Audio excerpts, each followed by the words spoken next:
На старт, внимание!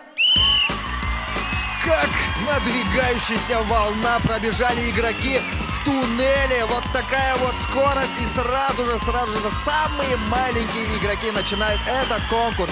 Да, тактика очень хитрая, но и, как говорится, полезная. Потому что как взял самый первый рывок в этом конкурсе, так и закончишь, потому что туннель — это самое трудное препятствие для игроков. Вот упали игроки с команды Тулпар и Ника, но все-таки смогли пнуть по мячу. А по мячу надо пинать, потому что каждое точное попадание — это минус 5 секунд от основного времени. Так что давайте, ребята, быстрей!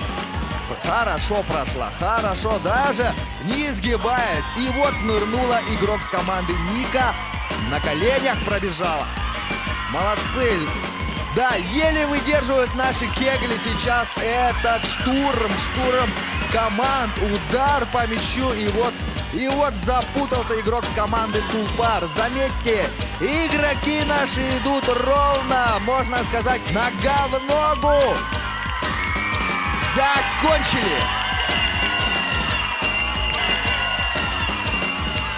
Закончился конкурс боулинг. Сейчас судьи посчитают результат, и мы узнаем, кто сколько раз попал.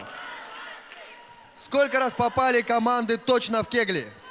Команда Ника попала точно 2 раза. Команда Тулпар попала 1 раз. И по времени тоже была быстрее команда Ника. Победила команда Ника.